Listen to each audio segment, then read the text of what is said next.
So, in order to not, the speakers will be speaking, and in order to not, if they're smiling, if you do not want to make this smile upside down in the crowd, kindly put your phones into a silent so that they don't get distracted and you don't get distracted. Give me a thumbs up if you're done. Okay, wow, that was really fast. Okay, so the next rule is refrain from talking about sex, religion, and politics. Easy, right? You can talk about someone's toothpaste or teeth, but not about sex, religion, and politics. And the last but not the least is you can only walk through the doors and go outside the hall only when you hear an applause. All with me now? Yes. Okay. Yeah. Now I am about to introduce a person, just like how I started. He always has a smile on his face. Doesn't matter if he's roasting a person or making a joke about anyone. He's always smiling. No matter what. Just now look at him. He's always smiling. Mr. Smile. Yes, Mr. Smile of Bangalore Toastmasters Club. And looking at that, it always motivates us. No one, even if you come late, like I did today, and I'm here admitted that I did come late, but still, the way he is smiling, like, okay, it's all okay. Do not get stressed. Joseph is here to rescue. Relax. The salt in his paste.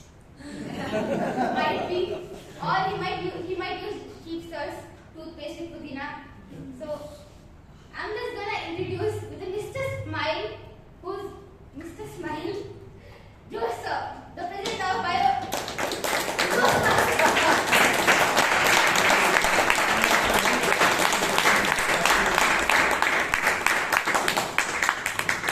Thank you, Shreya. I'm not really sure what I could make out of that introduction because introduce something about bio. I thought it's something to do with her education. Thank you very much for that welcoming introduction. Dear Toastmasters and guests, a very warm welcome. It's wonderful to see all of you here today in spite of this not so pleasant weather. I think it's very enthusing to see all of you here today. Thank you very much for making it. And I call to order meeting number 1438.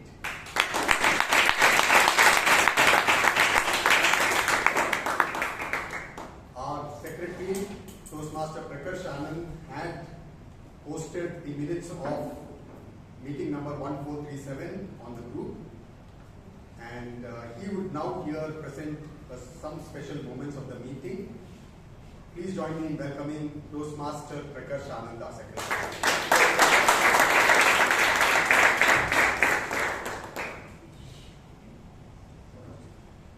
Good evening, dear members. Good evening. Good evening. And our dear guests. Last meeting number 1437, held on 12th July 2024. It was raining heavily, but we saw an example of how much our members love our club.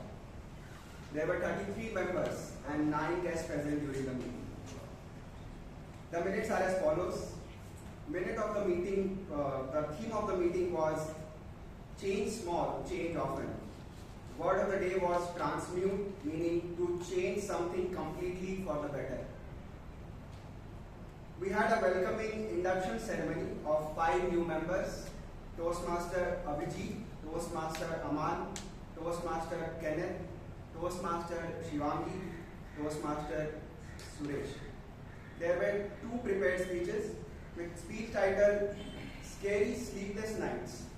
Toastmaster Meriam Moncy won the Best Speaker Award. The table topic session had 30 table topic speakers. There was a tie for the best table topic speaker between Toastmaster Bhatt and Toastmaster Shivangi Bhatt. The best role taker went to Toastmaster Somashekar PH. The best evaluator of the meeting was Toastmaster Alan Arana. The best tag team player was the grammarian Toastmaster Anshu Gajendra. To learn more, visit our YouTube channel, Bangalore Toastmasters Club. Dear members, are the meeting in order? Yes. Yes. Thank you very much, Prakash. The minutes of meeting number 147 stands passed.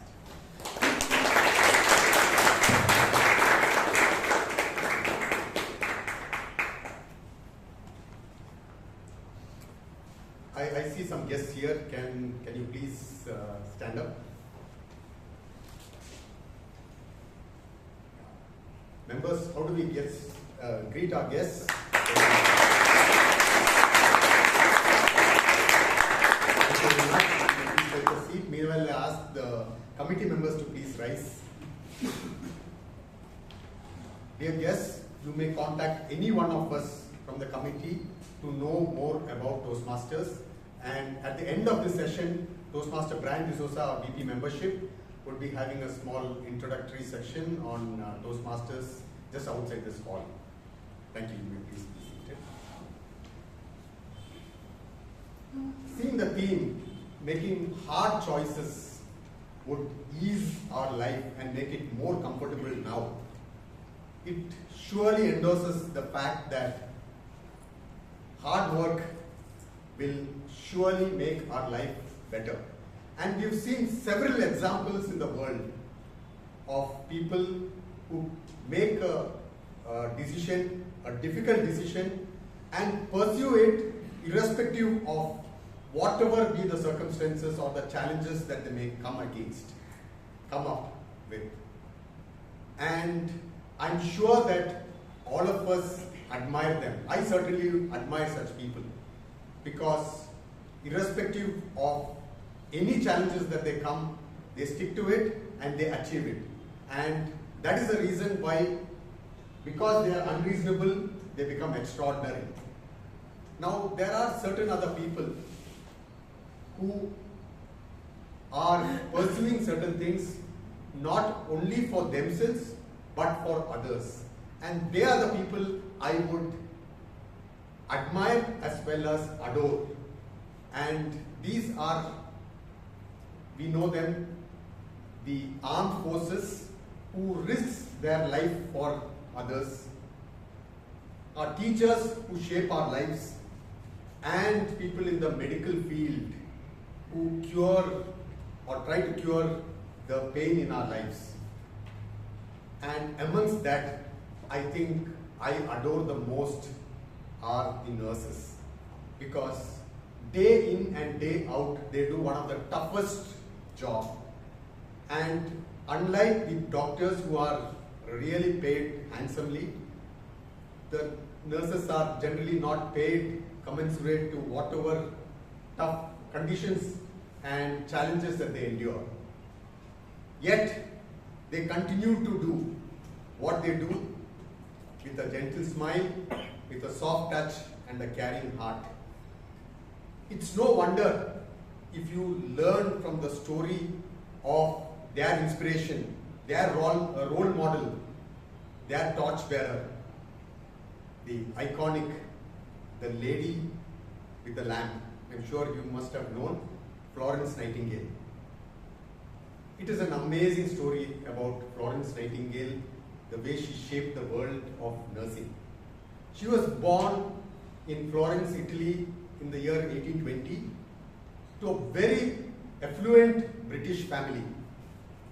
Her father schooled her and she learned philosophy, history and literature along with languages.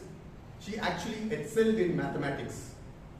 But her mother was of a different nature. She believed in socializing and building the social contacts because they were from a very elite social standing. And whereas Florence Nightingale was a bit of an introvert. She did not want attention on her, and during her teenage years, she served mostly the village near their estate, taking care of the sick and the weak people. At the age of 24, she declared to her parents that she is going to go into nursing. and her parents objected it vehemently, because in those days nursing was not a profession that was really looked up, and definitely not for a lady who came from such an affluent family. But she was very adamant, and finally her dad had to allow her to go to Germany for training in nursing. After that, she went to France for certain advanced learning in the field of nursing, and following that, she came to, by then what happened was her role in nursing came to be known in the nursing community, and she came back to London in the year 1853 to become a superintendent in a school, in a hospital for sick governesses in London. And again, she did exceedingly well. Soon after that, a war broke out in this present place called Crimea. And this is exactly the place where the current war is also happening in Ukraine, near Ukraine. This was between the Turkish Ottoman Empire and Russia. Britain and France were allies of Turkey.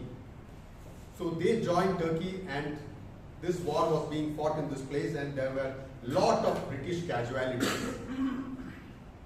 Now the medical condition, medical care condition in that place was very bad. This finally reached the English public, and there was a huge hue and cry.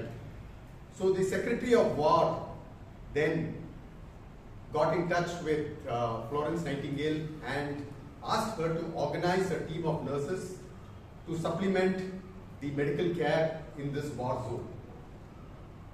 She agreed, and with a batch of 38 nurses, she landed near the British camp near Constantinople, near Turkey. And when she came there with her team, she was stunned by the conditions there.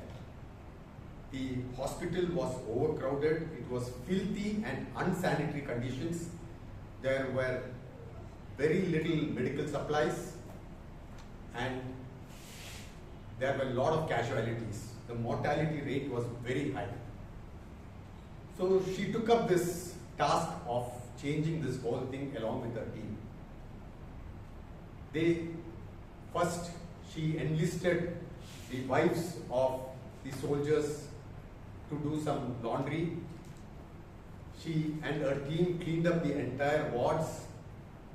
She acquired new equipments with some funding from the London Times, and she even provided psychological support to the injured soldiers through some counseling and educational as well as recreational activities. In all, over a period of time, she transformed the entire condition of that hospital, and this was a welcome message for all the hospital, the medical staff, the soldiers, and this was well received by the English public as well as the royalty.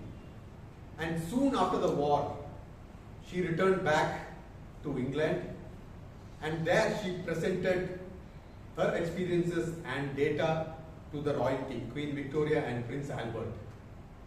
And they immediately had a royal commission formed to help improve the condition of the British soldiers, the medical care for them. And another fact that came to light here was she was very good at statistics and the presentation of in graphical presentation, and she called it as God's comb, a way of representing her facts, which again was a very innovative one. In fact, this led to her being the first member first woman member to be admitted into the Royal Statistical Society. And then, it was then that the most impactful part of her career was that began. Because there was a fund instituted to help her manage a nursing school, and soon a Nightingale School of Nursing was formed along with St. Thomas Hospital in London. And that is where she laid out about the way on which nursing should be taken, should be prioritized, and how it should be taken care of. In fact, she wrote a book called Nursing, What It Is and What It Is Not.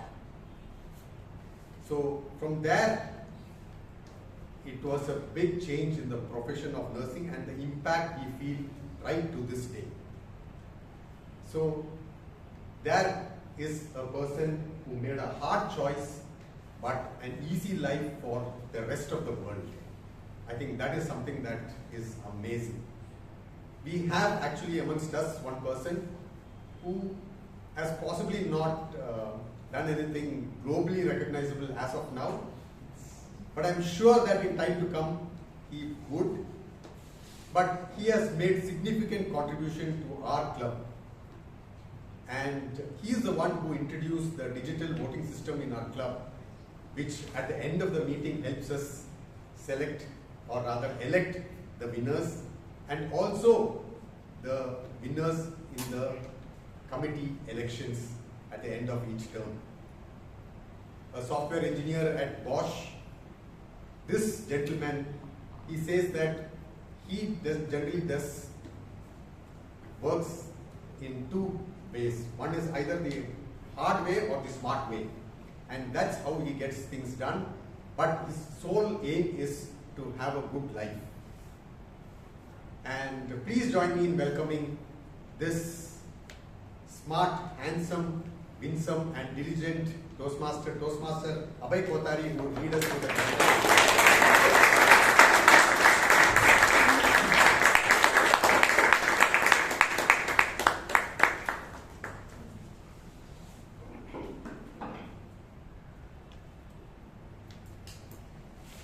There was a drought in the kingdom of Vijayanagar and its surrounding areas.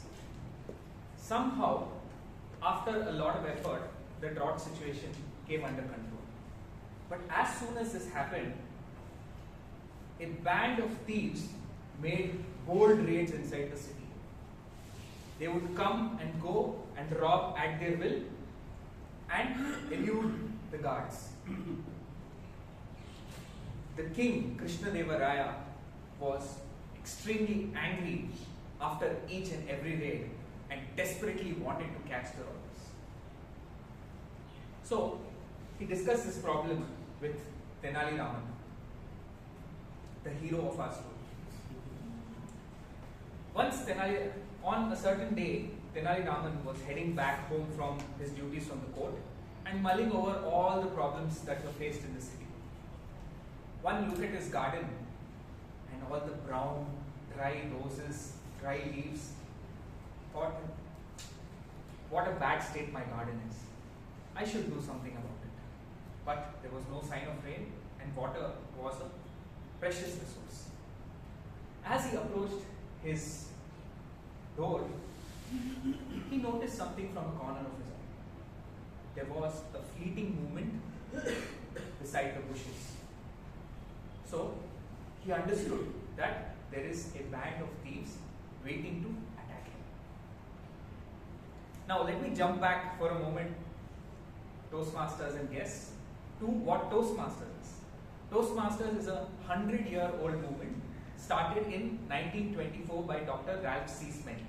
Now, if you want more information about Toastmasters, please Google Toastmasters International, and the first search result will lead you right to the homepage of Toastmasters.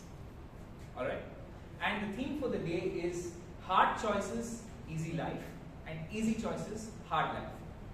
I sort of agree with this theme, and my inspiration in this way is Tenali Raman himself. because I believe that Tenali Raman always first chooses to face the problem. He never runs away from the problem. He always chooses to face it. The second thing that Tenali Raman does is he uses his creativity and ingenuity to find such a creative and amazing solution that nobody would have thought about it. So certainly he doesn't choose for the easy way, and he always aims to have a very good life by making things right for everyone and himself around. Continuing on. Now could you tell me where we stopped? Waiting to attack. Waiting to attack, exactly. You're a very attentive audience. Thank you for that.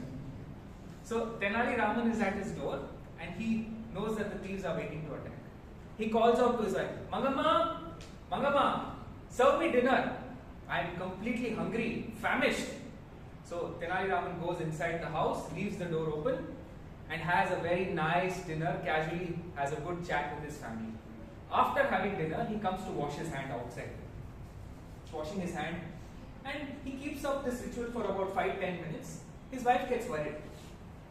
What's happened? Why are you out washing your hands for so long?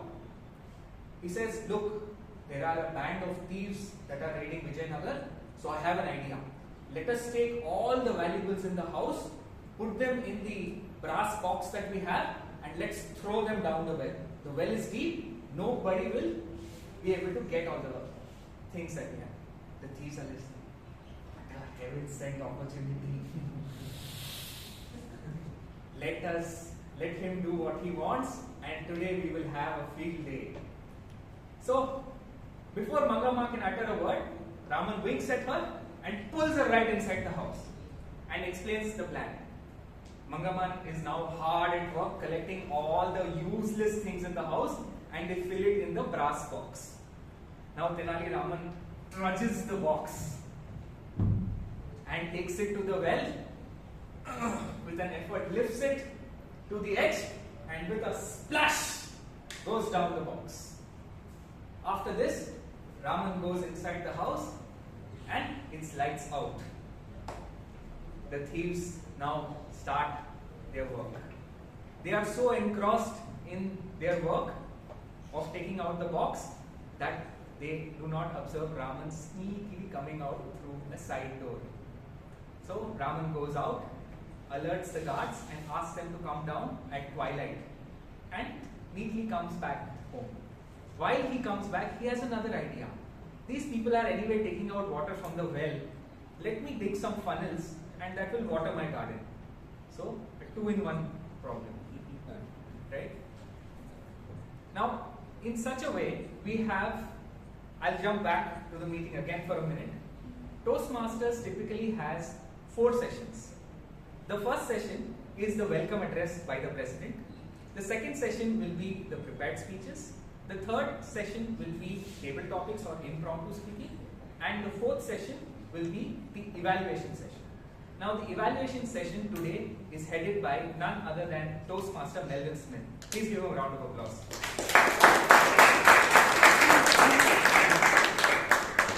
Toastmaster Melvin Smith is assisted by avatars. One avatar of Lord Vishnu, one avatar of Lord Shiva, and also the Rashis. So, to explain their role as tag team, let me call on Toastmaster Srinivas, Toastmaster Girish, and Toastmaster Rashi in order. Over to you, please. Give them a round of applause.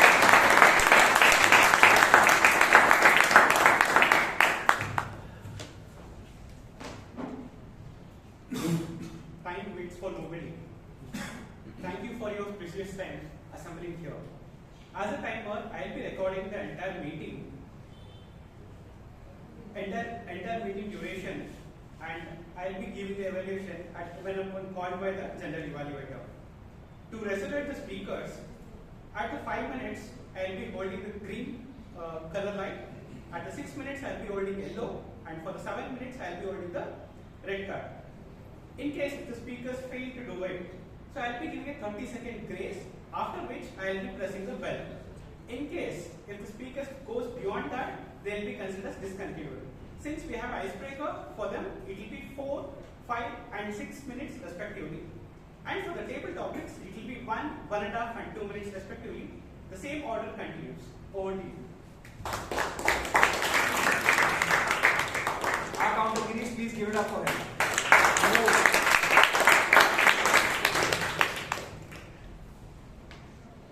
Good evening, Toastmasters and my dear guests. Good evening. Good evening.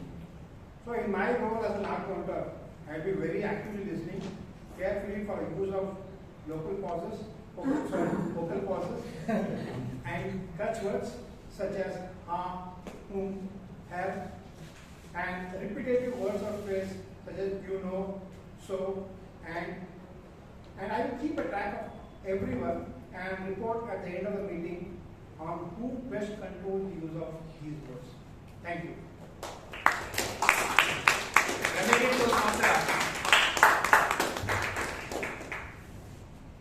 It is my good evening, Toastmasters. Good evening.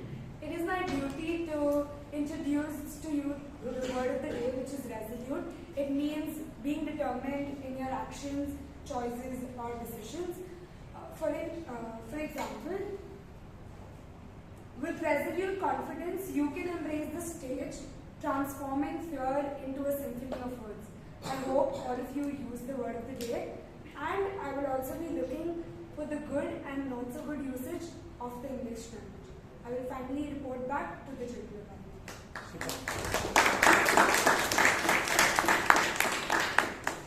Thank you, tag team. Now, since we had some resolute blessings, let us now continue with how Raman captures the thieves. So, the thieves are busy taking out water and getting at the brass box.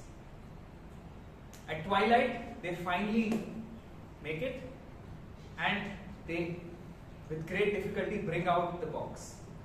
When they open it, they have the shock of their lives. And before they are able, and that is when Raman, who's hiding behind one of the bushes, calls out, "Hey, wait! At least water the rest of the plants." The guards, looking at Raman, flee from the place and go right into the hands of the guards who are waiting outside. In this way, Tenali Raman captures a few of the thieves. He goes back and reports to the king. The king says, "Wow, wonderful job. Now let's see if you can catch all of them." This is the second challenge thrown to Raman. And the robberies stop for a few days and they become very less. But the robbers are now vying for revenge.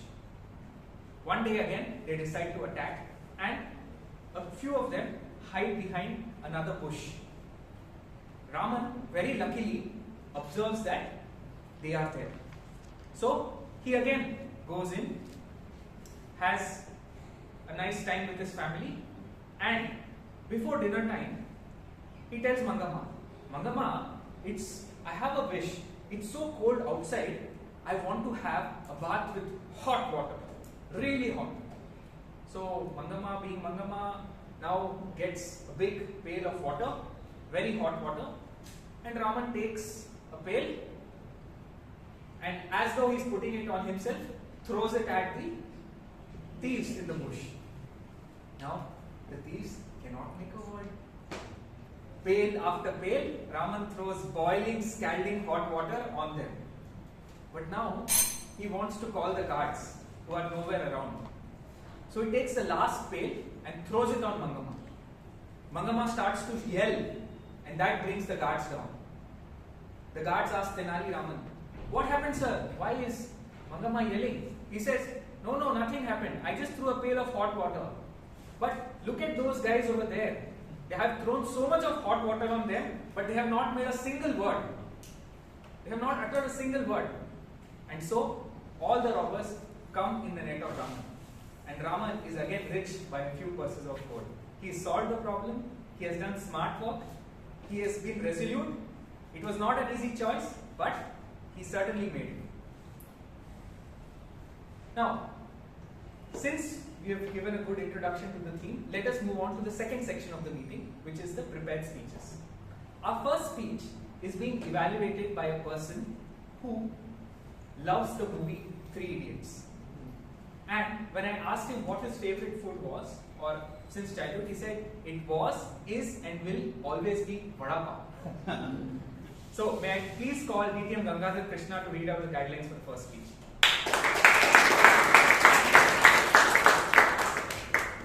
Good evening to all. The Toastmaster is attempting his first maiden speech. And the purpose of this project is for the member to introduce himself, I won't say themselves here, to the club and learn the basic structure of a public speech. The time allotted is 4 to 6 minutes, and I wish him all the best.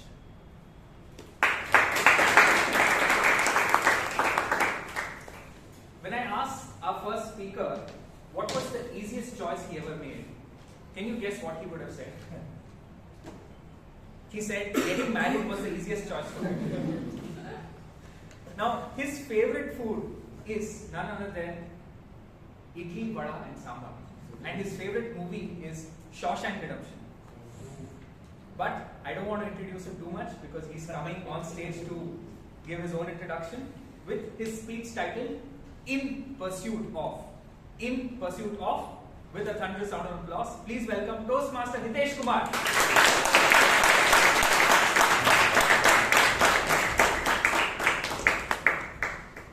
Good evening, Toastmasters and dear guests. Good evening. In Pursuit Of. Doesn't it look like an incomplete title? Yes. Come along with me to the journey of my life to understand more about it. I was born on the New Year Eve of 1983 to a Marwari couple. My dad, he was a great businessman and a strict disciplinarian. My mom was a kind-hearted individual. She was a topper of her class throughout. And I have two siblings, one elder sister and one younger one. I have divided my entire story into 3 phases. Each phase has an event which has had an impact on my life and a concluding learning from that. So let's go to the first phase of my life, which is the ascent. So as a kid, I was a pampered and energetic kid. I always wanted to become a businessman like my dad, and I worked really hard to do that. But as a kid, let me share a secret with you, I had a sense of confidence and sometimes little overconfidence too. And most of my schooling I have taught studying only the day before exams for only 2 hours. And as they say, that your karma catches up with you, and the karma did catch up with me. Using this heroism has costed me many a times, and I had to basically learn the harder way. I had to learn that the first lesson of my life, which is heroism works, but only in movies. What works in life is hard work. The second phase of my life, I would call it adik. Adik means the resolute or the unwavering. It's a Hindi word. So my dad, while I was in 5th grade, he suffered a massive heart attack, and because of which his health started deteriorating, and so did my family's financial condition and our other things surrounding it. So while I was in my engineering, I had to work hard and take tuitions. So I took tuitions, and at the end of 4 years, I passed out my engineering with distinction and with a job in hand. I worked really, really hard in my first job, worked 16 hours a day, working mostly on weekends as well. And finally, I found I wanted to change my job at the end of 2 years. And when I attended 8 interviews, I had 7 offer letters in my hand. This was the starting of some green shoots. My attempt to turn around my story, turn around the story of my family. And thus, when I could see some green shoots shining up, I could see that my mom was not ill. When we took her to the doctor said it is adenocarcinoma, which is nothing but stomach cancer, and she hardly had 6 months to live. This was a devastating moment of my life. Post 6 months, she left for heavenly abode, and so did my dad post 7 months. So here I learned the second lesson of my life. Be unreasonable, be extraordinary, but be healthy as well. Third phase of my life is Avirat. Avirat means continuous. In this phase of my my life, I took upon continuous learning. My childhood dream was to become a businessman, and here I started to read books. I started reading books on strategy, I started reading books on finance, accounting, lot of other things, and I also got interested into stock market. With all these learnings on the professional front, I invested a huge amount of money in stock market, and where I stand today, though that money has multiplied multifolds, so that I can retire any day today.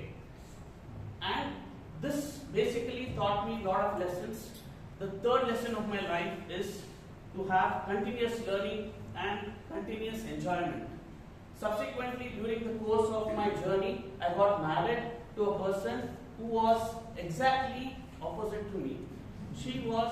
This was a story of Judgment. Hope all of you have seen Judgment. I was like Aditya, who was so goal focused, who wanted to do things perfectly. And she was easygoing. She wanted to do the way she wants. And that's where, how many of you here have been mentored by your spouses? I have been.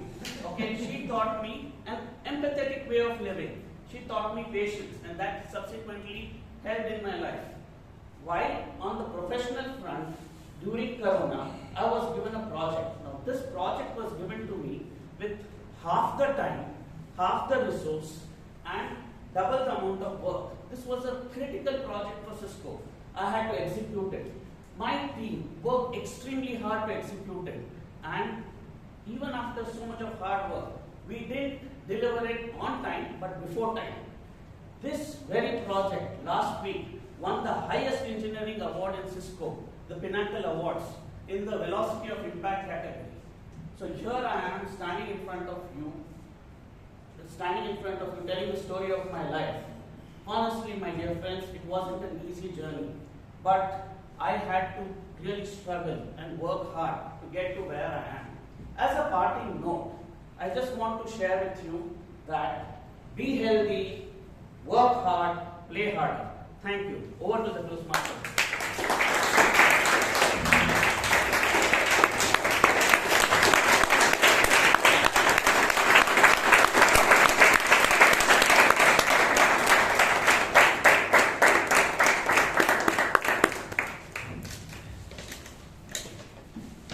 Thank you, Toastmaster Hitesh. That was indeed an amazing icebreaker. We look forward to you for your next speeches. Now guess you might be wondering why everyone stood up. In Toastmasters, we have a tradition to make the person who is a new member of our club feel proud that he or she is part of our club. And when they start the first journey in an education program or complete their journey in an education program, we always give a standing ovation. Now, moving on to our second speaker, I don't know if it's fate or what, but when I asked the second speaker what her favorite movie was, she immediately said it is The Pursuit of Happiness. Right? And this person, being from the travel industry, she also loves traveling. And I asked her what is the most toughest choice and the easiest choice she ever made. She said, by the grace of God, I've never had to make a tough choice. And so every choice for her was an easy choice. And before we call on the speaker, I would like to call the second evaluator. When I asked the second evaluator what her favorite movie was, she said, my favorite movie, like the first evaluator, was also Three Idiots. So, friends, here is a lesson. If you want to become a distinguished Toastmaster, please love Three Idiots. So, with that, I'd like to call on DTF Sumitra Manohan to please read out the guidelines.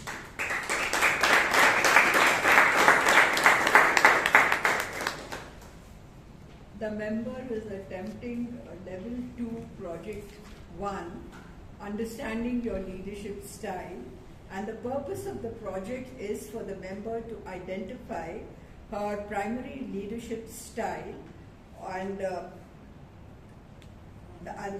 second purpose of the speech is for the member to share some aspect of her primary member, her leadership style, or discuss the leadership styles in general. Time is 5 to 7 minutes. It's back to the TMOD. Yeah. Thank you, Toastmasters, for becoming one moment. Our next speech is titled The Journey of Excellence. The Journey of Excellence. With a thundering round of applause, please welcome Toastmaster Shelma Furtal.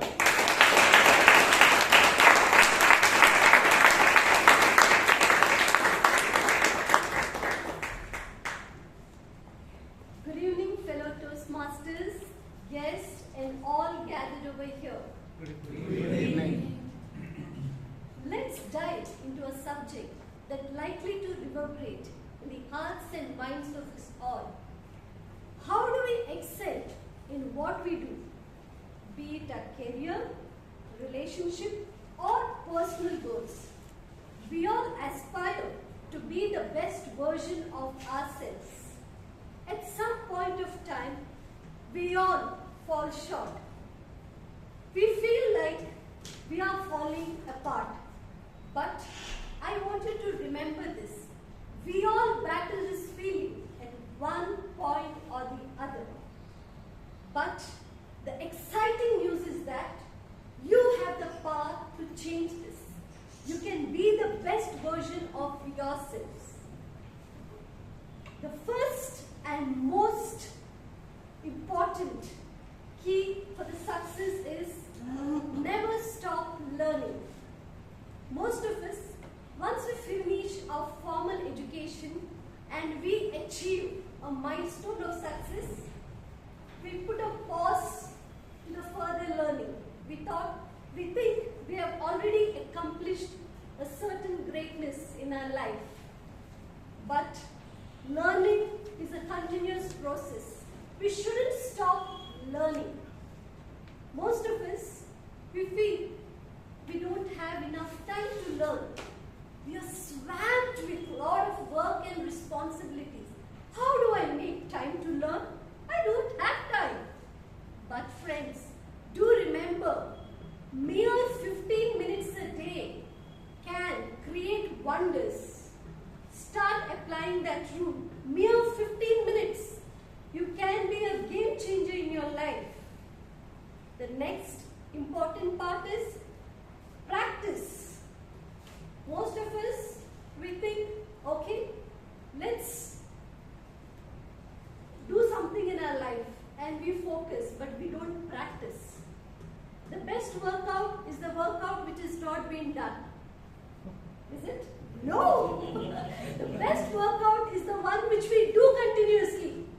The workout which we don't do is not the practice which we have done. So in any field, we have to consistently practice. If you want to achieve something, if you have a goal, please practice and focus on it. That is the second skill. The third skill is to learn from the best. May it be sports, business, or arts. You have so many people who have risen above the ordinary. They are in the zenith of highest peak. So you can learn from them. You may wonder, how do I learn from them? No, there are a lot of resources available, isn't it? You have all the technology in your fingertips. You can learn from anybody, anywhere, at any point of time. Learn from them. That is the third skill. And the fourth skill is, after learning, I keep everything to myself. Do I try what I have learned? I have to implement. To implement what you have learned, at least a time you have to give a chance to yourself. I need to do, I need to try. Whatever I have learned, maybe you might read hundreds of books, or you might simply listen to so many podcasts. What is the point if you don't even apply anything what you have learned? You need to apply, my friends, you need to. Only then you can be successful in what you are doing.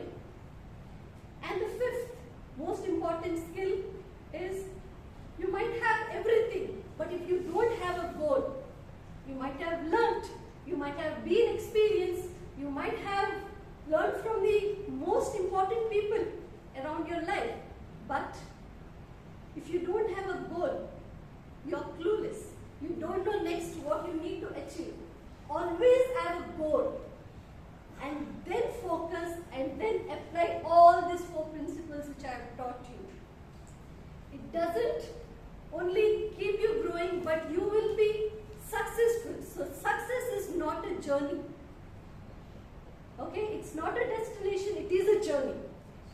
So you have to focus and you have to shackle from the fears and rise to the level of exceptional individual. With this, I conclude my speech. So remember 5 skills which I have told you. Be a consistent learner, continue to learn. Second, practice. Third, learn from the best. Fourth, you need to apply what you have learned, action. Fifth, set goals. Thank you.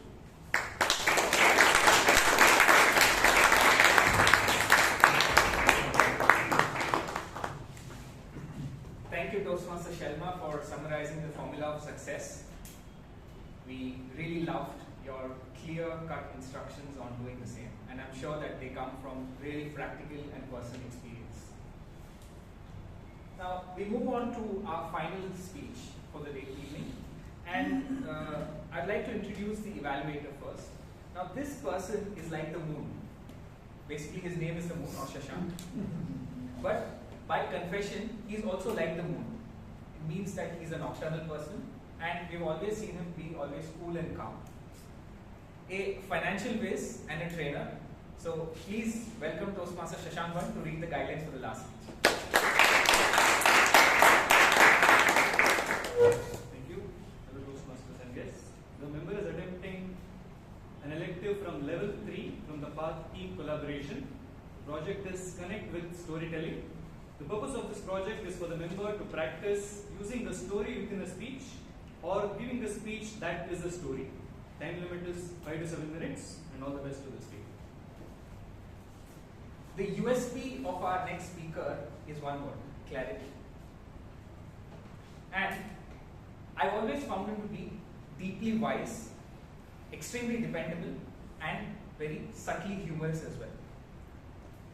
I've asked him to be my beta tester for a number of things that I've done at the club, and he's always guided me in a way that made the final product extremely better than what I thought it would be.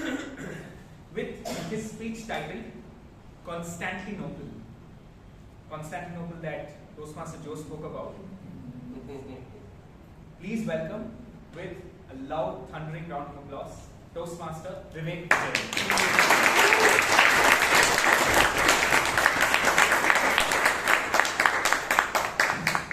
When I was in 6th standard, my school was at a distance of 2 kilometers from my home. I was a sucker for hot meal, although most kids used to get meal from home. I used to run. We had just 45 minutes break. I used to run to my home, have a hot meal, and run back. When it was just 45 minutes, just elapsed. Now everybody knew my schedule, my classmates, the people near my home, everybody knew the schedule. And since our school had 3 or 4 gates, they even knew which gate I would run out of. The gate which is nearest to my home is where I would run out of. And this was July, and I was in 6th standard, and I was, as usual, running out at exactly 1 p.m. And suddenly I felt a pull of my collar, and then I was wondering who's pulling. I turned back. It was Rija. Rija is 2 years elder to me. She was a family friend. She's in my other school. So she told, don't go home. Don't go home today. Go to my home, have lunch, but don't go home. Asked why. She told me, your Achan. Achan is is in my language dad. Your Achan is not well. I was just 10 years old, but your mind works in all directions even at that age. You're wondering what has happened, because he didn't even have a common cold in the morning when I left.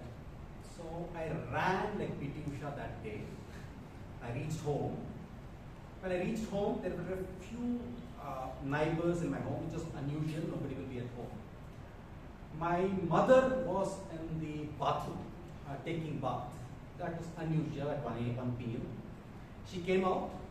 She was her face was swollen. I could make out that a lot of crying has happened. I feared the worst. She told me in the morning, Achan was walking to his office. He collapsed, and he's in the hospital. In the evening, at around 5 o'clock, I and my little sister, she's 5 years younger, so that she's 5. We went to the hospital, and as I entered the ward, I could see that my father was lying there. He could not speak, he could not move his limbs, and he acknowledged from his eyes. Now, my mother had drilled it to me that I should not break down, because the point is at 10 years, you are thinking my father is the strongest, but when you see that your father cannot even move or talk, it's a most debilitating moment for you, for anybody. And at 10 years, it's really bad. I went and stood next to him. There was this drips, saline liquid falling. I could almost break down. So I looked at it as if I'm extremely curious about the saline that was dropped. That's the longest time I think anybody would have stared at that saline liquid, one after the other, drips. I controlled. I did not break down. And that was day 1, nothing happened. We went back home. Day 2, he could move his hands. Day 3, he was kind of could get down. Day 4, he could kind of walk. Day 5, he was discharged. The good part is, he was around 40s, early 40s when this happened. 90% of his wealth that he made was after this incident, through hard work. And he had a decent life with minimal medication for the rest of. He died 3 years back, and he was in his mid-70s when he died. So, what had he suffered? He had suffered from paralytic stroke.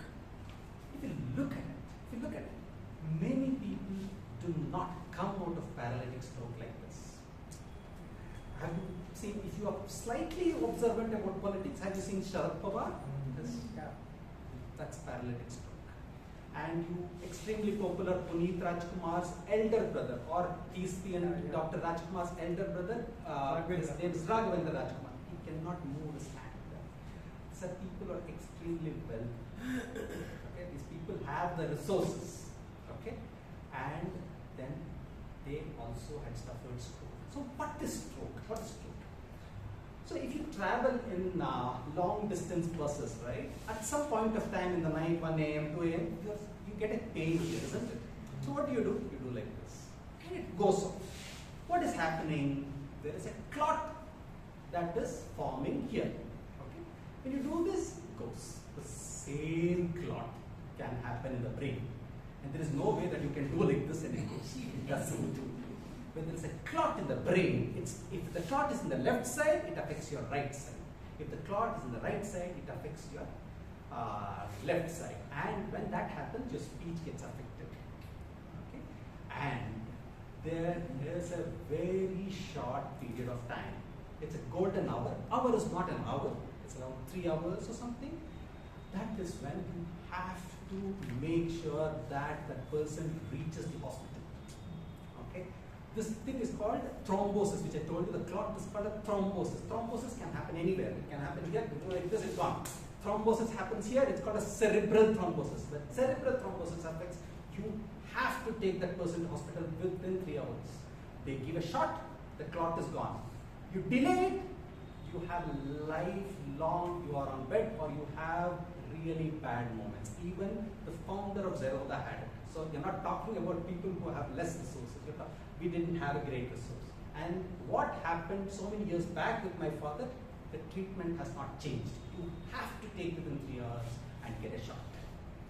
Now, having said this, how do you know If I collapse here now today, or I'm sitting there and I just collapse, how do you know whether it is an increase of acidity, whether it is some BP that is going up, right, or sugar low level? For everything you cannot take that person say that he has stroke, then it becomes a problem. At the same time, the other thing happens. Okay, no, this must be BP. Nothing, you drink some salt water, drink that, drink this, sugar, all this. By then 10 hours is gone. Right? How do you identify that? Okay. Next time you see somebody collapsing and having a problem, what you should tell is to ask that person to pronounce Constantinople. If that person is able to pronounce is not able to pronounce Constantinople and the face is drooping, rush. It is 99.99%. It is stroke. If it is not, it's still okay. You can just discharge and come back. So, for me, can all of you pronounce Constantinople? Yes. For all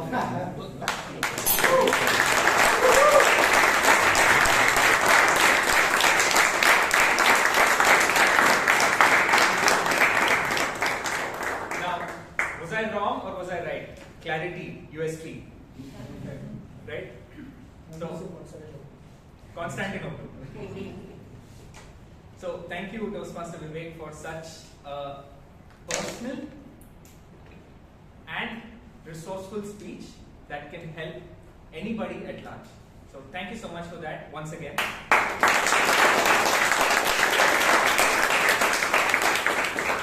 With that, we come to a conclusion of the second segment, or we are in the intermission. So let's have a break about 5 minutes and then we'll come back.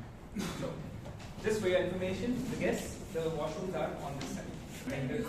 Tremendous, yes. Stupendous, yes. Pardon me? Artists, okay. Okay, artists, I like that. Okay, you can think of it and tell me at the end of the table topic session. Are there only 4 or what? Or there are many? No, I don't. You can invite. Okay. The next segment that we're going to have is table topics or impromptu speaking. And to conduct this session, we have someone who is a very soft-spoken and smiling person, and she always spreads nectar with her words. Her name is also Amrit, so please welcome with a round of applause Amrit.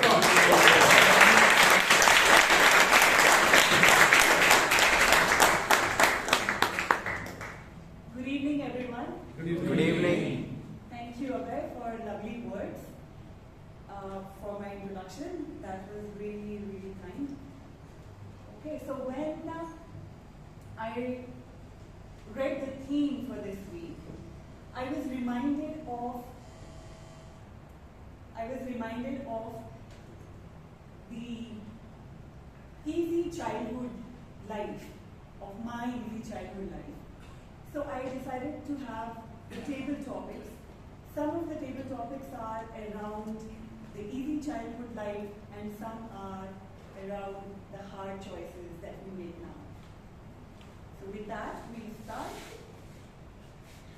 Are you all with me? Yes. Thank you. Alright, so the first speaker is, okay, I will give the topic first.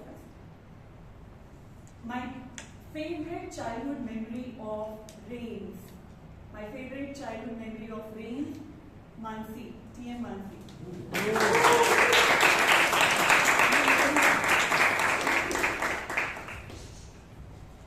Good evening, fellow Toastmasters, dear guests, and topic master. My favorite childhood memory of rains was the rainbow. It was something that really fascinated me.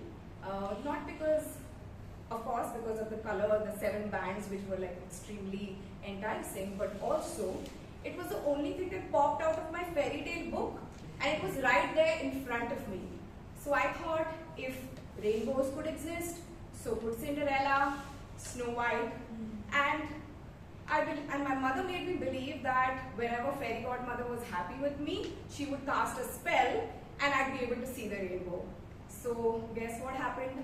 I drank milk, I did my homework, everything, right? Until I reached the 6th standard, I think, and it was in my physics lesson. There was a chapter on light, reflection, refraction, where we learned that rainbows actually don't exist. It is just an optical illusion. I felt disappointed, dejected, and betrayed, both by my fairy godmother and my mother on earth who made me do all those things. But today when I think about it, I actually think rainbows do exist. If you see, usually when you see a rainbow, it's followed by a short spell of rain, the sun is bright, everything around us is fresh and green, as if nature is in perfect harmony. And we can create this rainbow in our lives when the work that we do is in accordance with our surroundings. What do I mean? When what we do is good for us, good for other people, and good for the planet. That's when we can create these rainbows in our lives. So I guess I don't need fairy godmother anymore because I can create my rainbows whenever I want.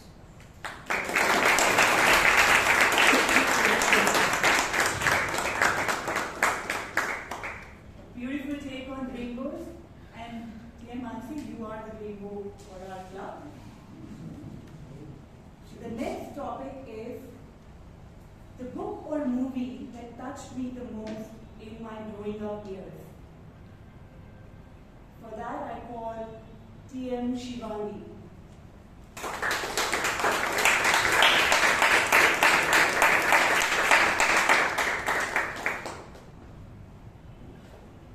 Good evening to everyone present in this room.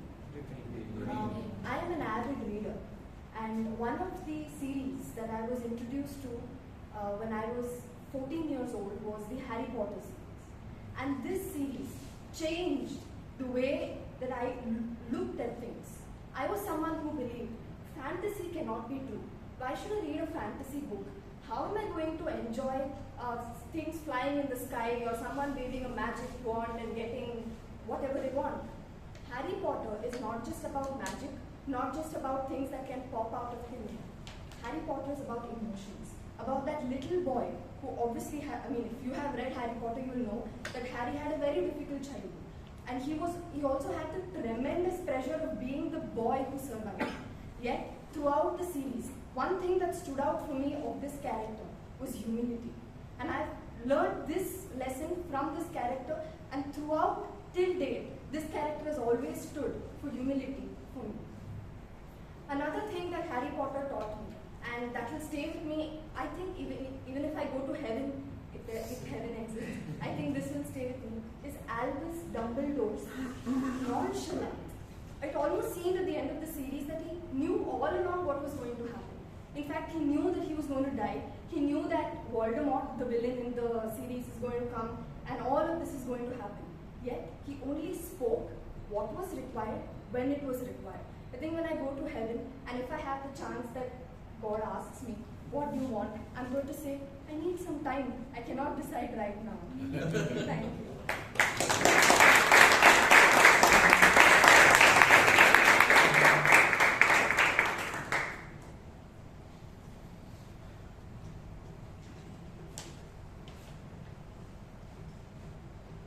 Alright, so those who have not read Harry Potter, I'm sure you all are inspired now to read it and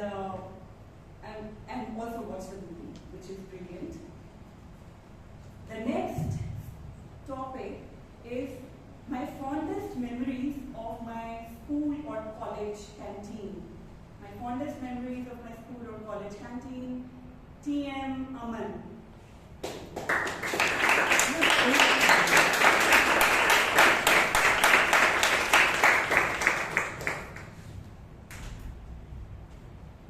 Good evening, fellow Toastmasters and dear guests. Good evening. As you all know, I am a chartered accountant by profession. So we don't have a college life as and when you complete your 12th standard, you are right inducted into a tuition classes, preparing for your CPTs, finals and whatnot. But during my small period of 2 years of my college life, one thing I miss is the carefree life. We always go to the college at any time, exiting any time, doing nothing, going to the colleges, attending the lectures, just don't understand what the lecturer is speaking to us.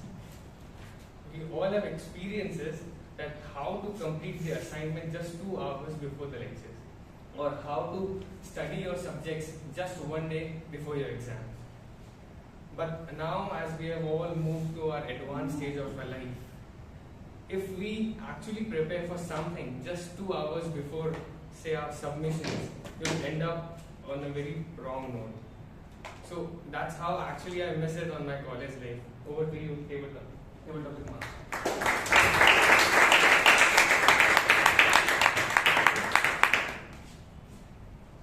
When you experience canteen or not, but you definitely made hard choices and having a hopefully easy life now.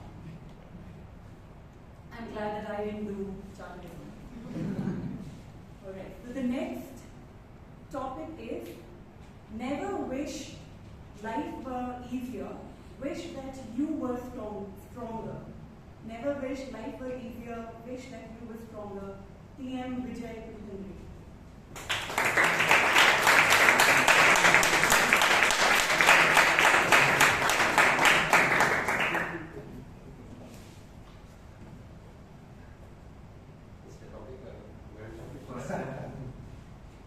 And Toastmasters and my dear friends, never wish life was easier. Exactly, that was one. So basically, since it's all about childhood, what Master began with. So in your childhood, we don't care so much about what is around us or what are thrown on us, or like what are the things surrounding us. Are they tough? Are they easy? But as we grow, we become so much calculative and try to judge whether it is easy or this is how I had to do. So I remember this incident from my school when I was in my 4th standard. So we had a situation when we were getting these external invigilators, and our teacher had told us the previous day that prepare your homeworks and have all those chapters written well in advance. And we had kept the books on the table in the same order, and we were asked to, all the students who used to be toppers, their books were stashed at the top, and students were not okay or who could not do it well, they were stashed at the bottom. So now, when the invigilator came, he picked the first book, and after the first book, he picked the last book. And it happened to be one of my friends. And it was not in order. The homework was not done well. So now the teacher, after the invigilator has called all of us and told us, so I'd ask you, all of you guys, to do, and you guys did not do, and all of us were punished. So in the end, I'd like to say that never ask for an easy, but we had to do whatever comes your way.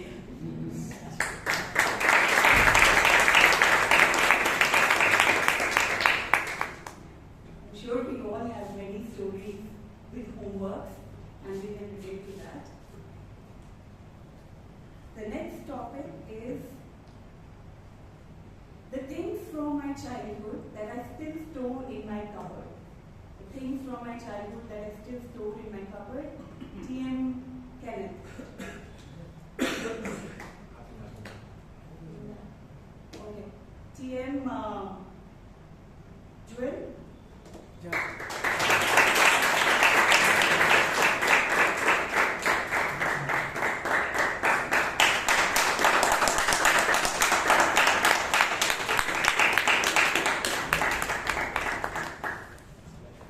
Good evening, fellow Toastmasters and my dear guests. Good evening. So I have this doll, a Barbie doll, which I used to play with it when I was a child, and I still have that in my home. My mother has kept it as a, to remind me that how much I used to love playing with that doll. And then that Barbie doll had a very blonde hair. So that time I wanted to have blonde hair like that, because I thought having a blonde hair would make me more prettier. So I would always tell my mother that, can you color my hair? And then I want to be, like the Barbie doll. But when I grew up, I realized that, beauty comes in all shapes and sizes and colors and everything. So I started enjoying, because I have this curly hair. This is typical Indian, not an Indian, it's Malayali hair I call. So this curly hair. So I used to, when I was born and brought up in Varanasi, so what used to happen was, all my classmates and all my, everybody, all the teachers, everybody knew that I was not from Varanasi, because then there everybody has this straight hair, most of the people. So everybody would just tell me, no, are you from South India? And I used to have this thing, why this black hair and why this curly hair. But growing up, and I wanted to be, like that Barbie doll, that blonde, straight hair and everything. But as I grew up, I realized that, that this hair is what makes me unique, and the curls, the waves, or the straight hair, whatever it is, we need to accept ourselves, because that separates us from the rest of the crowd, and we need to be happy with and content with that. And recently I've been so grateful that at least I have hair on my head, because it's so much hair. So I'm just grateful that at least I have some hair. Over to table.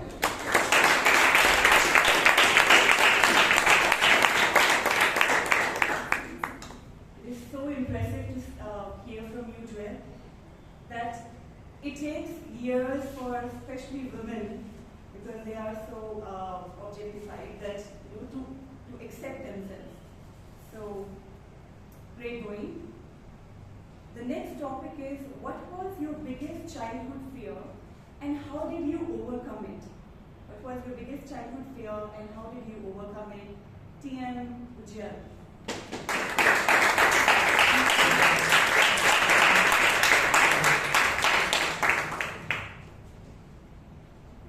So, I have arachnophobia. I don't know how many of you know what it means, but it's basically fear of spiders. I mean, it's not just spiders, but probably crustaceans like crabs and everything of that sort. Like anything which is like, which has too many legs, more than you think it needs. So I have that fear. And the thing is, I used to watch a lot of these movies and stuff which would depict them in the most wrong manner possible, right? Wrong by that I mean to say, like these creepy, eerie manners. I think that's what I used to binge watch. But then I realized they do have a really sort of nice life and stuff, and that's when I stumbled upon Steve Irwin, right? And then crocodiles are one thing, but talk of any animal possible, and he's the guy who would deal with it in the most sensible and humane way possible, despite them being animals themselves. So, so basically what I did was convert this whole mentality of looking at them as these really creepy creatures that are going to probably just jump out of your wardrobe or jump out of nowhere and then probably bite you and like something venomous just kill you, or so all of those things from these movies. I just changed that mentality and then started watching a lot of Steve Irwin, and till date I keep following a lot of Robert Irwin as well, his very son. And I think to this date I'm probably the guy in my family who, if ever stumbles up, if my family or if any one of us stumbles upon these creatures, I'm the guy who will probably take care of it and probably get it out of my room or whatever that is. So life has come full circle for me, and so has it for those animals that used to keep freaking me out all day. Thank you.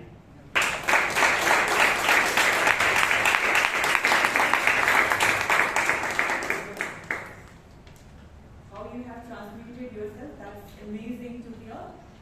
And as my dear friend, Dr. DTM Rajdeep sir has said, that you avoid fears, fear grows, and if you face fear, fear goes.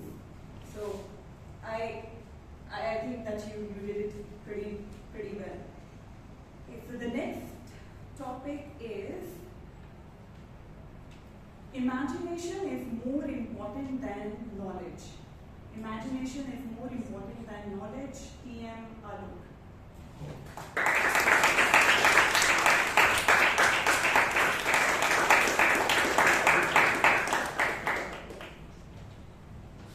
It's a very interesting topic, right? So I keep writing, I keep blogging, and that is where I think imagination becomes more important than knowledge, because if you are only looking at knowledge, you'll be confined to the boundaries of facts. You'll be confined to the boundaries of reality. You can't climb over mountains, or you can't reach the moon, or you can't go to the sun, or say put the earth as the center of the universe if you are always tuned to knowledge. But if you can imagine anything happening at any point in the world. There is no limit to that. Knowledge might be finite. I mean, of course, knowledge is finite until you discover the boundary and expand it. But imagination by nature doesn't have a boundary at all. So that way, I really agree that imagination can be can be more important than knowledge. Even today, right now, maybe whatever I'm talking looks like philosophy, but even if you come back to your work or whatever you're doing, if you are an IT developer of some kind, knowledge will confine you to the boundaries of whatever you know. But if you can imagine, be a little more creative, that can make you think out of the box. And I have to do that every day, right? Customers call me up with some problem. I have to be creative, imaginative, and give them some response which will enhance the boundaries of my sale or increase the value of my sale. So that is what I end up doing day in, day out. While knowledge can just help you, knowledge is very important. Not saying that it's not. You can't duff your way into something. Knowledge is extremely important, but a little bit of imagination can help you improve the boundaries of your knowledge, be creative, be out of the box, and just take the next step, which probably knowledge might not help you do all the time. Thank you.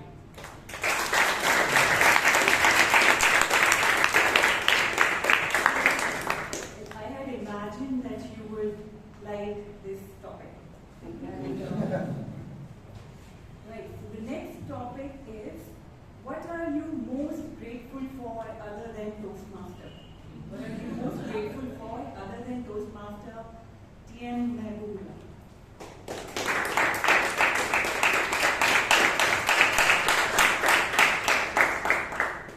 I was expecting this to call me. Thank you for that lovely topic. Well, of course, indeed, Toastmaster is one of the things which I'm always grateful for, because I get to meet such a lovely people, and people who not only help me to grow and support me whenever I make a mistake when giving a speech. Earlier, I used to give speeches at a fast pace, but gradually I have now slowed down. You can sense it out. But yeah, very important point of my life is the situation, just those things which happened and which made me brought me where I am today. One of those things are, I met people in my life who held my hand and took me to the right direction, and they helped me to make right decisions. One of them is one Mr. Melvin, who is sitting in front of me, and when I was just don't know where to go, what to do, I was trying to find a way out of my life.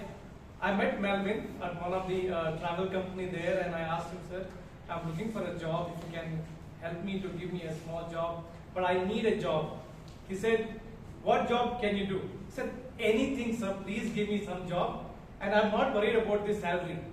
Then he said, okay, will you be able to go deliver the tickets? Will you be able to go do the passport job? Sir, any job is fine. I want a job. Because what I have learned in my life is a job is very important for a man, because you'll gain respect.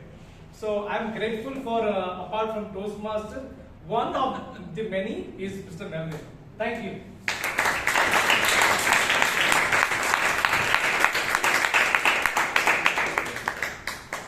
So we know now that we can approach Melvin. And Melvin, I am a struggling artist. Can you deliver tickets? Anything you want.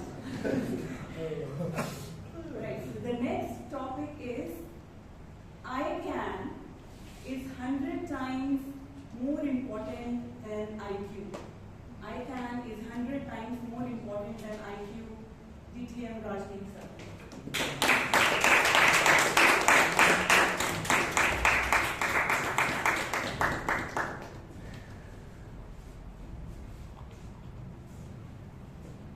There was this professor many years back who had gone to a village, and he was doing some research there, and he fell in love with a beautiful girl over there. But he had to go back to his university, So when he came back, there was no other means of communication. So he used to write love letters every week to that girl with beautiful words, with his high IQ. He wrote that for 1 year. After 1 year, he got a wedding card from that girl stating that thank you so much. I'm getting married to that postman who used to deliver the letters every day. So definitely ICANN is better than IQ. But just remember, there was this very famous book called Power of Full Engagement which said that the difference between a chess master and a grandmaster, although they have the same IQ of 120, 125, and grandmasters can beat 10 masters at the same time, is the amount of practice which they put in. While grandmasters put 20 hours of practice, masters put only 5 to 10 hours, right? So that is the difference. And I want to also tell you one more thing. There was a boy who was asked in class, what's your name? And he said, Ramesh, don't. They said, why Ramesh, what a funny name. He said, from the time I'm young, everybody tells me, Ramesh, don't do this, Ramesh, don't do this, Ramesh, don't do this. My name is Ramesh, don't. A child hears 148,000 nots or can'ts till he reaches the age of 5. And that's what gets stuck in our belief system. So the best way to come out of can't is I can or can I. And I can stands for improving continuously and never endingly. So thank you so much.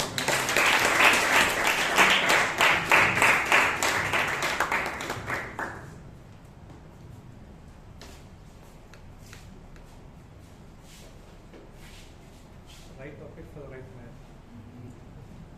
Thank you for the kind and encouraging words, Mr. Rajdeep.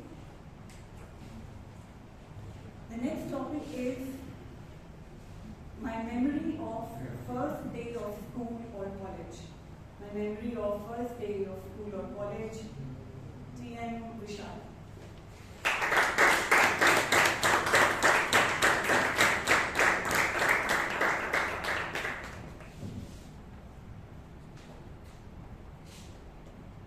I don't remember my first day in school, but I remember vividly my first day in college. I was flustered, trying to find my way to class. First day, I don't know where it is, and I am already 10 minutes late. I'm on the 3rd floor, roaming from this corner to the next. On the way, I found another guy. This guy was peculiar because he was doing the same thing I was. I went up to him, I said, so which class are you from? He said, aeronautical. Then he asked, which class are you from? I also said aeronautical. Done. For 4 years, I had a friend. Every time I open Instagram and I see reels about how you make friends, they are like, make someone, your friend who can improve you. Iron, sharpens iron. And then I wonder how I made friends. I said, you're in my class. We're friends for life. I went, sat next to someone. He was sitting next to me. He's my friend. One day, I wanted to bunk. And I saw one more guy exit the class with me. We have been friends for 4 years. And my grades came down by 1. So the most wonderful things that you will ever remember about college is the friendships that you make. The connections. Even now, we go on trips at least once a year. They stress me out before we go. They cancel tickets and I have to rebook them because no one sticks to the plan. But it's fine. On the trip, they make me forget about everything that's going on in life right now. Come back, refreshed and recharged. So yeah, friends are what matter in life. Over to you, Deepak.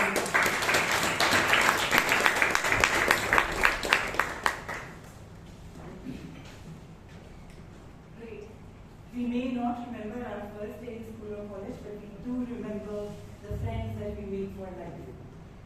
Thank you so much. My apologies that in my nervousness, I forgot to speak about the time duration and tell you that you have to look at the beautiful light. But thank you, TM Srinivas, for showing up the cards and saving my Thank you once again, and I had a wonderful time. I hope you had too. Over to TMOD.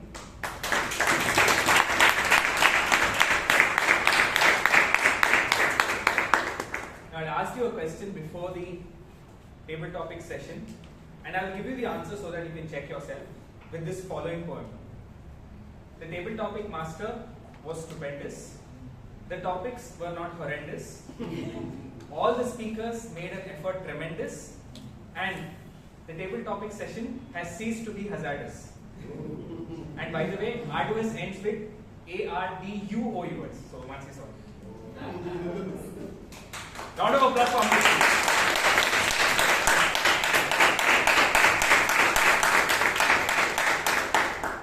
Now, I don't know if it's fate or what, but someone seems to always speak something about what I'm going to say. And the same has happened about my introduction for our general evaluator. I think he's witty, positive, and warm all the time. And he has a unique ability to turn any situation into a positive situation. Now let me give you an example. I was really looking forward to an opportunity at a district level or a division level meet, and they seem to have put me off. But they called me at the last minute and asked me, can you please take up this role? And I said no, I couldn't. And Melvin was right beside me. He said, look, you're missing out on a tremendous opportunity. And I said, no, they thought about somebody else. Why should I take it? He said, who do you go to at last? He asked. And I said, the person who you can rely on the most. And he said, that's why they called me. And believe me, from that day, I've never missed an opportunity, never again. So, with that in mind, please welcome our general manager for the Toastmaster Melvin.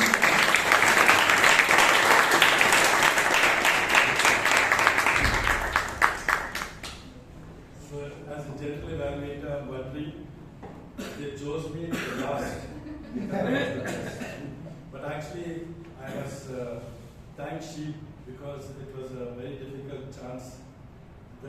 choice for him to choose me. Because I have the habit of, sometimes, I always say, you either be nice or be truthful.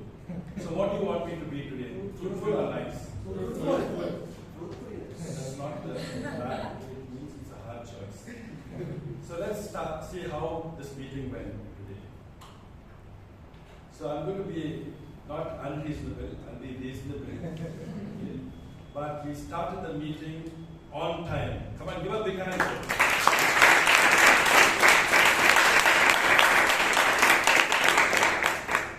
I know it's like almost given at Bangalore Toastmasters Club, meetings start on time. But just imagine when you go to other meetings and they don't start on time. You know, it's such a bad image that we start off if you don't start on time. So that's why I said, let's give our Sergeant Drums a big hand for starting on time. Now it's just 3 meetings of this new committee, and I can see they're getting their act together. But there's a lot of scope for improvement, I can see. Though Shreya, you have improved a lot.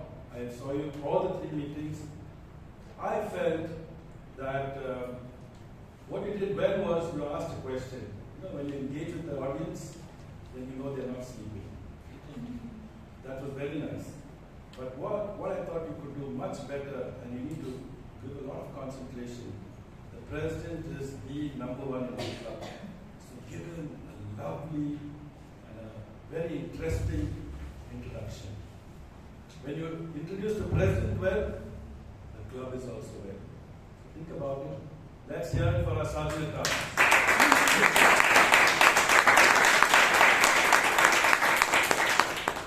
Then we had our secretary read out the minutes of the meeting. Well, I think there's always scope for improvement, secretary. You know, you take a lot of pains to do it in writing. But maybe you can ask a few questions instead of just wrapping out what is being said. Maybe you can see whether some people who are not there in the audience will know what it is. So, for keeping the minutes in order each time, let's hear from the secretary.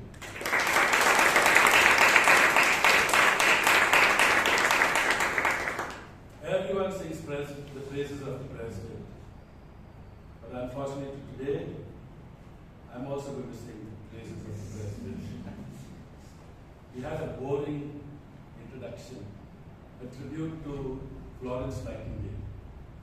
All about her, and more details. Almost thought he's asking for recruitment for the nursing profession.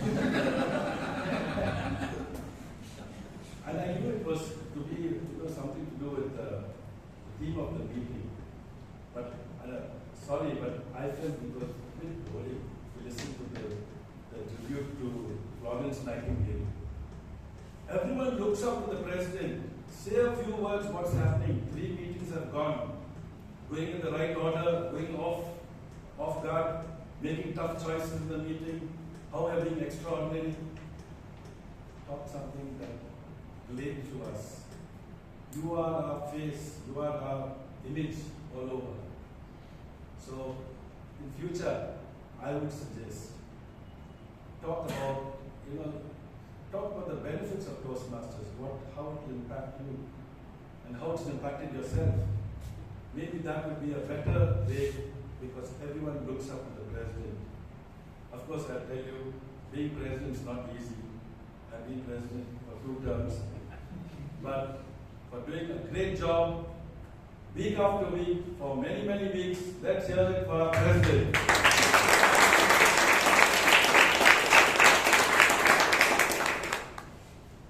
Then we had our Toastmaster of the day. What stands out when you see a Toastmaster elegantly dressed? Immediately, it puts you like, you believe, oh great, thank God I've come to a meeting. Somebody has respect for you, you're well dressed. Immediately it has a great impact. And cheerful, lovely introductions to everyone. But I also said, I think what you talked about, Talani Rama, went on for too long according to me. Had no relevance to the meeting. You said if you want to know about Toastmasters, go to the website. Don't even come here, go to the website. Not as badly as that. But what I meant is, you can say a few things about Toastmasters that will keep us relevant. Why are we here today? And how is the maybe theme relevant? Or how am I relevant to be here itself? Think about it. I know it may sound a bit harsh, but I told you I'm going to be truthful. Let's hear it for our TMOD.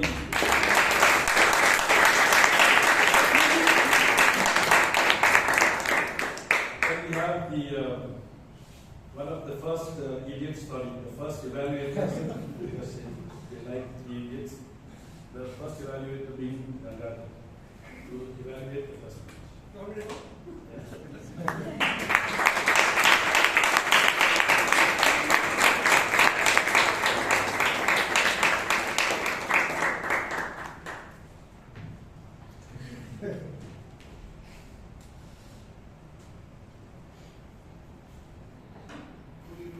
Toastmasters, guests present here, and to our deputy speaker, Hitesh. Hitesh and I met up on something that I will introduce more from that icebreaker. He and I did our Vipassana together in December last, and that's when we met up, and then introduced to Toastmasters and BTMs. But beyond that, I got to know more and so much more about him. Now, leave the content because that's his property. But how did the speech go about? I felt that you were very comfortable right from the start, in pursuit of. Doesn't seem like an incomplete sentence, and then you got going with that. So it just gave me the feeling that you are not giving an icebreaker, but you're quite comfortable with this stage. And why do I say that? Obviously, I feel that it was well written, it was well practiced, and delivered. Because all these things matter if you're going to get that confidence level to come here, that you've done your homework well. So that's a very important thing. And you're very comfortable in the stage when you're talking about it. one other good thing I liked is you came dressed for a speech. These are small things that does make a difference when you come here and give a speech. So that is very good. And you had little sprinkles, but you attempted at it. Confidence and overconfidence, or how karma can follow, or have you ever been mentored by your spouse? It requires presence of mind and icebreaker to ask such questions. Invariably, people start getting nervous, they start with the flow, but your flow was very comfortable like that. So I found that it was very well done, and you had the 3 impact and learnings that you spoke about. Heroism works, but only in movies. Be unreasonable, extraordinary, and also healthy. And continuous learning and enjoyment. So I found that you were talking about yourself and also had something that you probably had imbibed that you shared with everyone. So it is well gelled, I should say, both all of them together. It's your icebreaker speech. I will not say faults would be there, but then there's not going to be an NPT. That's not worth it for a first icebreaker speech. Having said that, you have very well written it, you practiced it. I thought you were going a little bit fast when you were talking. Not so fast that I couldn't understand, I could. But if you had been a little bit slow, what would have happened is the impact would have been better. So just a wee bit of pauses or in between would have helped. Personally, what I felt. You didn't have to use the mic, so that was okay. So all in all, it was a fantastic icebreaker, and I'm sure you're going to do very well as you keep coming on stage. Over to you.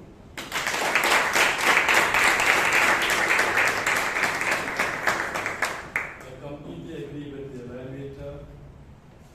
Got highlighted all the good points, and I think it's way to go for Hitesh. Let's hear once again for the evaluator.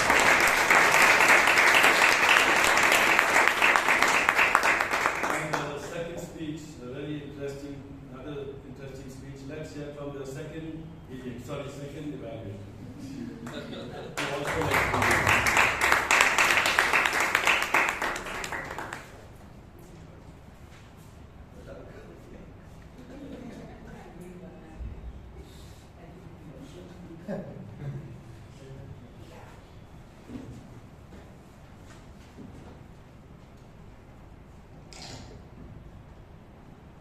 Who also set to be the best version of yourselves?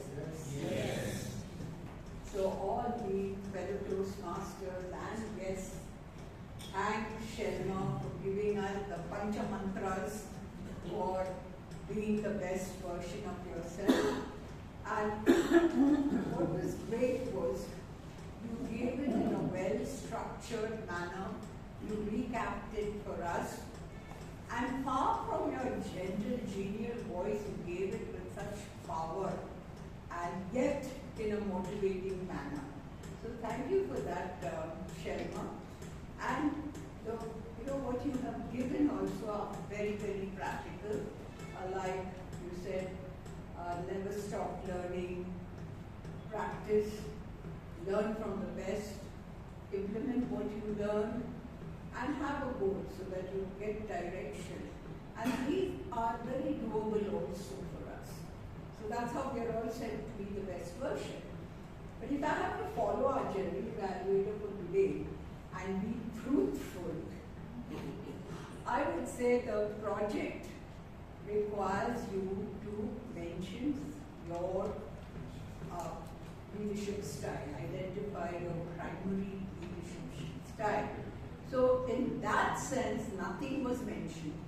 But what I would suggest is how you could still, use this speech and meet the guidelines by saying that because I followed these filters, I was given this opportunity to lead the travel company. And these 5 mantras helped me lead with any type of leadership style. And that way you would have covered up. Yeah? And what I would like you to also sort of challenge yourself is, one is explore. You've not given your personal example. Though you mentioned all these mantras, you've not given your personal experiences. So for each mantra or combining the mantra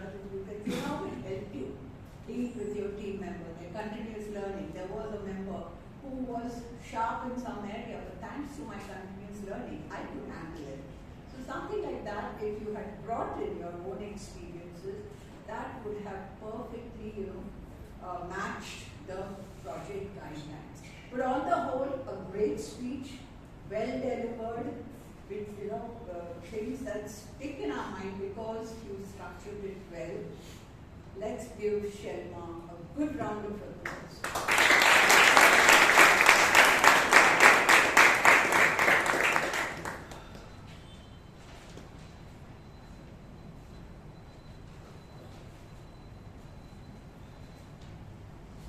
We can always learn from Vijayan and Sumitra to give you precise and truthful evaluation.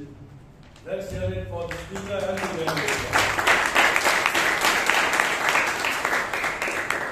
And for the third Indian evaluator, sorry, you're coming, there are three, so there are only three tonight. Let's hear from Toastmasters Vishal, evaluating Vivek.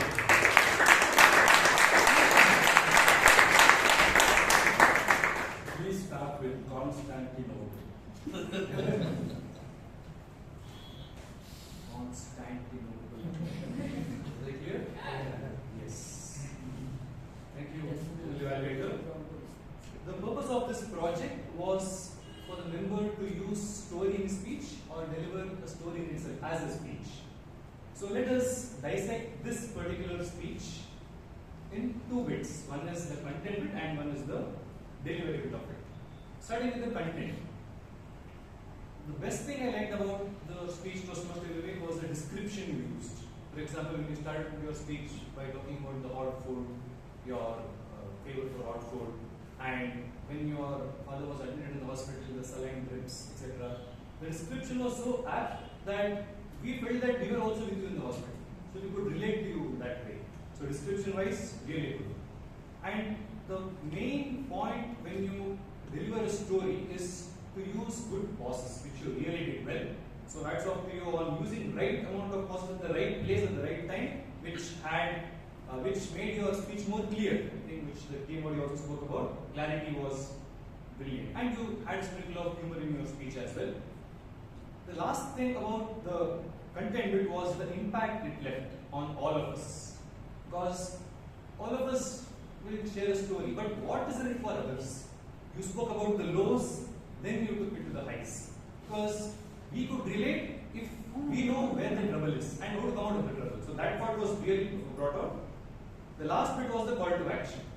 Right? So any speech, as I mentioned, is of no use if there is no proper call to action or a visitor recommendation. That was brilliantly done. Speaking about delivery, it was a tale of two halves. The first half of your speech till you delivered your speech was you were stuck. You were stuck here, legs were fixed, hands were clasped, and your body was swaying like this. This was the trend in the first half. Maybe when you could use a speech, you could use more of hands, and one point where you actually did once, when your friend pulled you from the back. But you could literally pull and show and what happened in the conversation with the friend in direct speech. That would have added more masala to the speech. But having said that, in the second half of the speech, you came back to life. You became absolute resolute.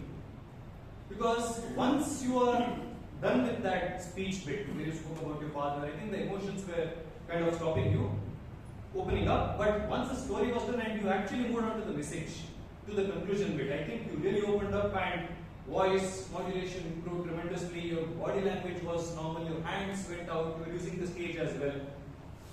So, all in all, to summarize, you had a brilliant speech with good content, proper good introduction, a great story. Delivery was good, but second half it became much better. But the last thing, which is the call to action, I think when we know that these issues are there and you stressed on these issues, I am sure your speech will save a life in the future. So with that, a great speech, it was a pleasure. Thank you very much.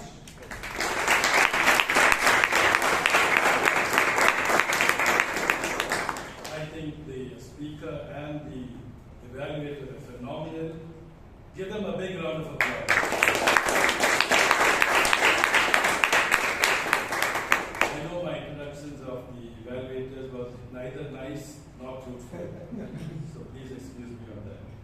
let's hear now from our tag team. Before the tag team, let's go to the table topic master. Table topic master is known, very well known in our club to deliver really well. Fantastic topics.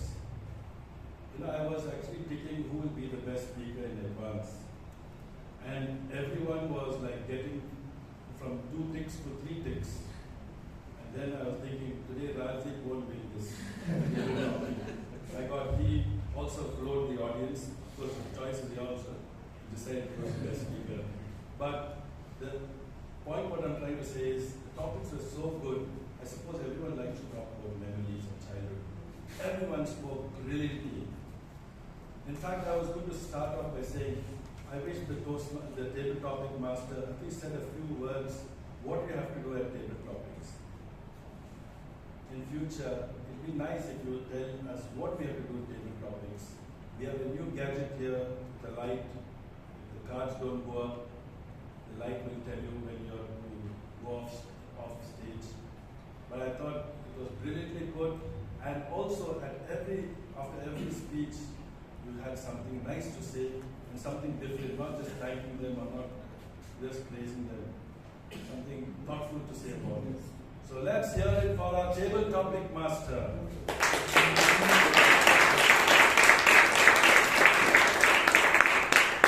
Are you feeling hungry or what? I can't hear the applause.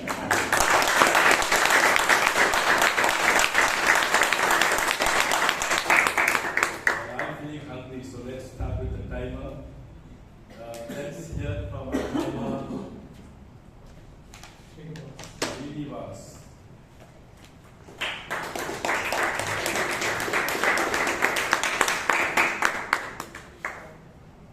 Today, majority of the Toastmasters are within the timeline, and there are few people who have slightly exceeded the timeline. Our Toastmaster Shreya, Toastmaster Abhay, DDM Gangadhar, and DDM Vivek, Vijayan, and Toastmaster Shashankar. A person who has exceeded slightly more is our President Toastmaster Joseph Paul. Rest all within the timeline. Thank you.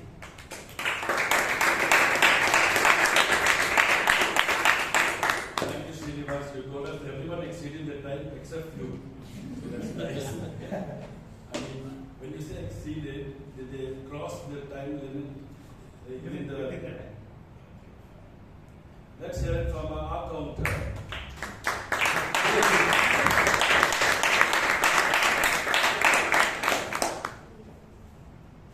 So it was so pleasant to hear all the speakers with such powerful speeches, unique perspectives on table topics. I was looking for all this boom here, very surprising. Most of the speakers were well within the limit of 5, except for 2 Toastmasters. Toastmaster Amrit Kaur, 6, mainly with R's, and Toastmaster Mahaboobullah with 8, mainly R and so. This is my summary. Thank you.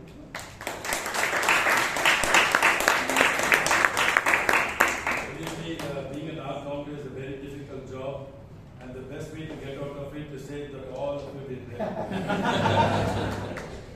course. Thank you, Girish, and let's hear it from our Meriam.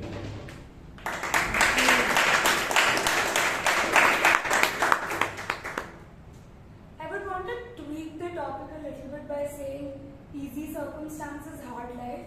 Let me explain why. Because today my job was a little difficult because all of you use the English language really well. So it was difficult for me to write down the not so good usages. I will start with the good usage. Affluent British family, creativity and ingenuity, boiling, scalding water. Heroism works only in movies. Mentored by spouses. We all battle this feeling. Swamped with work and responsibilities. Shackled from the fears. Sucker for hot meal. Enticing. Nature is in perfect harmony. Harry Potter is about emotions. Imagination is more important than knowledge. Confined to the boundaries of facts or reality. I can is 100 times more important than IQ. Precise and truthful evaluation. The not so good usage would be multiplied multifolds, could have been multiplied by many folds.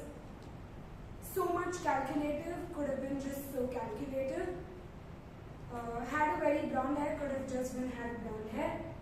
Took me to the right direction could have been showed me the right direction. And the word of the day was used by Toastmaster Srinivas, Toastmaster Abhay and Toastmaster Shashank. I would still request all of you to try and use this word of the day in your day-to-day life. Thank you.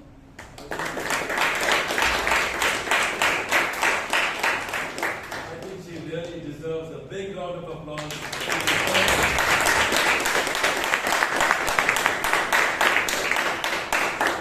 When the applause becomes bigger, you know you're coming to the end. But it's come to my end as being a general evaluator, and I congratulate the committee for upholding all the values we have at the Bangalore Toastmaster Club, keeping the club flag flying high. Now it's over back to the Toastmaster.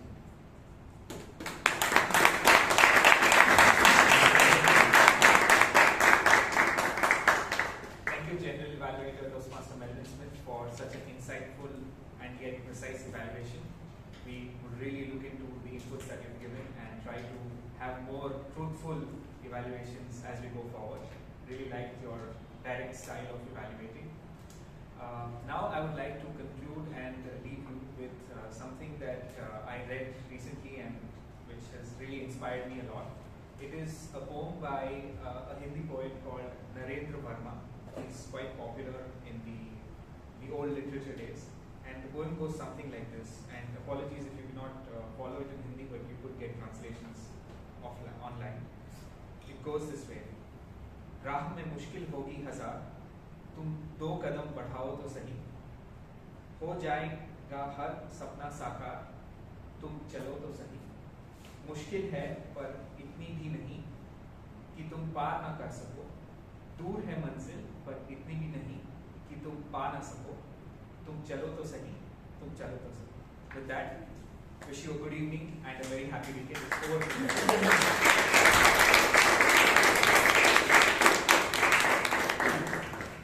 Thank you, Toastmaster Abhay. I think the meeting link is open and the code is 1438. So I ask all the members to please vote. Can you repeat the code? 1438.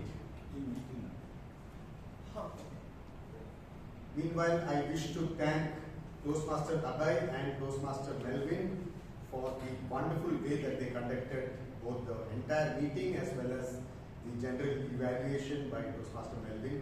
So, if your hands are free after the voting, please join me in giving them a big round of applause. Our hands are still busy.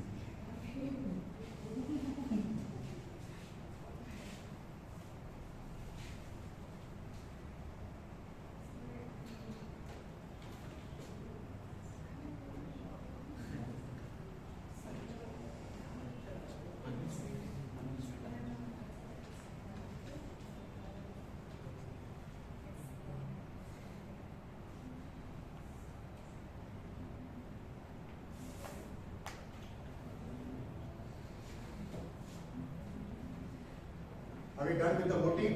No. I thought we had only a few categories. Right. Okay, we have a few announcements. The first announcement is that we are having a batch of speechcraft that is starting from August 11th. So I request all the members to please refer any other people whom you know who require the speechcraft, as well as any of the guests here who would want to join the speechcraft. I would request them to get further details from our meeting membership, Toastmaster Brian, who would also be addressing you all soon after this meeting, just outside the hall. And the second announcement is that we are required as a club, as a part of the Toastmasters International, to conduct Moments of Truth, which is essentially a feedback about the way we are holding our meetings and conducting the club proceedings. So this will go in a long way in helping us improve during the term and after that. So I request all of you to please support in this, and our Secretary Prakash Anand would be sharing the Moments of Truth online. We as a committee would be compiling this data and presenting it on 2nd of August. So I request all of you to please give your feedbacks and help us support all of you and improve our club. Those are the two announcements that I wanted to make. Now coming to the voting and the elections.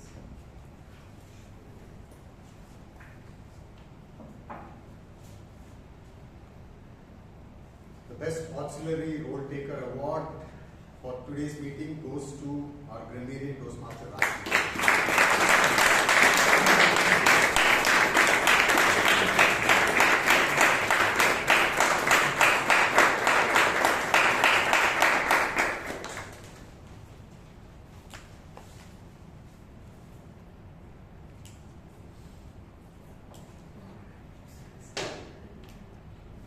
Best Table Topic Speaker Award goes to somebody who told us a lot about rainbow, and Toastmaster Mansi.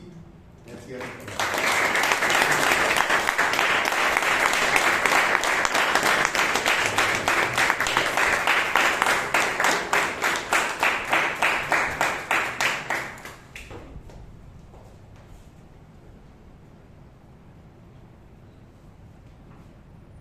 Best Role Taker Award. Now this goes to a person who ended his role with the poem, which I'll have to possibly just translate it online. Toastmaster Abhay.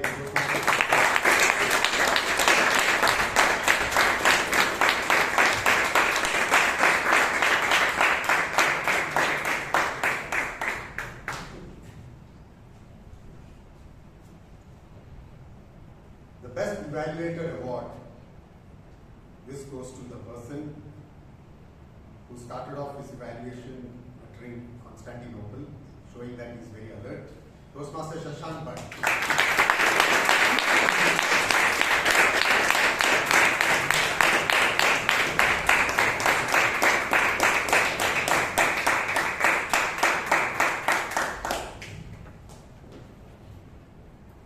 The Best Speaker Award, of course, he gave a new meaning to the word Constantinople, which he earlier thought was the capital of the Roman Empire.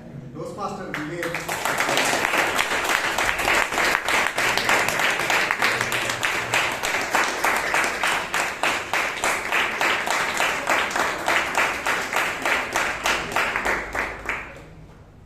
Thank you very much. I request all the winners to please come up here so that we'll have a photograph along with your certificate.